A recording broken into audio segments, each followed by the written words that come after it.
Greater Good Radio. Connect, learn, heal, and grow. There was somebody that had obsessive-compulsive disorder, and he had hair pulling. He would pull his hair, he'd pull his eyebrows. It's a way where you deal with anxiety that way. Mm-hmm. So you get these anxieties that you feel like somehow or other are overwhelming, and the way to do it is to pull your hair. Mm-hmm. You know, people have all different kind of obsessive-compulsive. Self-soothing of some sort. Yeah, right? Even sometimes to the extreme where people do the cutting themselves. Yeah. But this person had a pretty problem about hair pulling.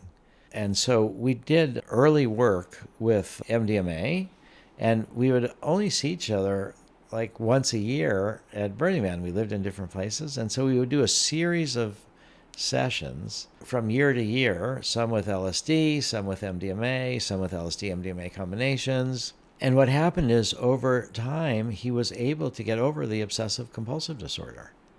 Now, if we had seen each other more, we probably would have done sessions once a month or something like that. But it was just this case of this compulsion to deal with this anxiety that was overwhelming, that I could see both the depth of the inner work and then how that would manifest for him throughout the year, what he would learn from that, and then where we would start up again the next year with the next. So he didn't have people that he was doing psychedelic therapy with at home. And over a couple of years, it sort of culminated in one experience that was, for me, like showing the future. We had this special space that we would do psychedelic therapy in. It was a big teepee, and it was large enough that this woman wanted to know if she could set up her massage table there.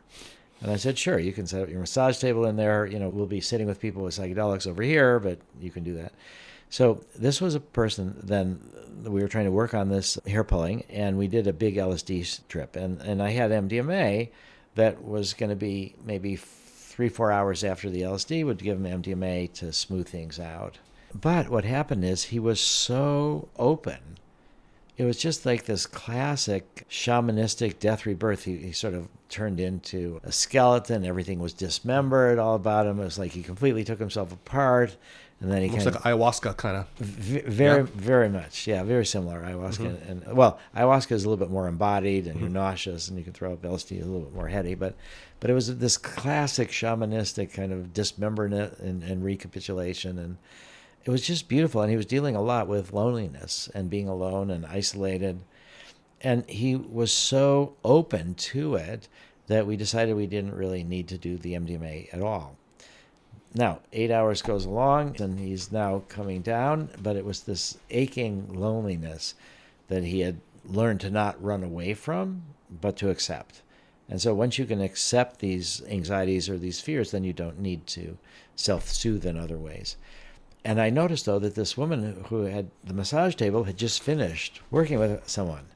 And so I went up to her and I said, would you mind doing some body work with this fellow that's just coming down off of this LSD trip? And she said, yeah, she'd be glad to. And so we just picked him up from the mattress on the floor that we'd spent the whole day and just moved him onto the massage table. And then he got this massage that was just making him cry. It was like connection with another human after struggling for so long with accepting loneliness and isolation. And that's where I say it felt like the future of psychedelic clinics, where you would have psychedelics, you would have massage, you could have other techniques. And it was just this beautiful process. And so I just was with him this most recent Burning Man, and he's really doing well. These have sustained.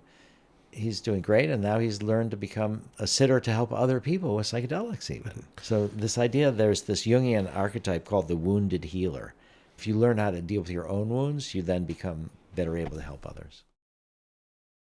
If you resonate with Greater Good Radio, please join our community at www.greatergoodradio.com, where you can get access to exclusive content and offerings.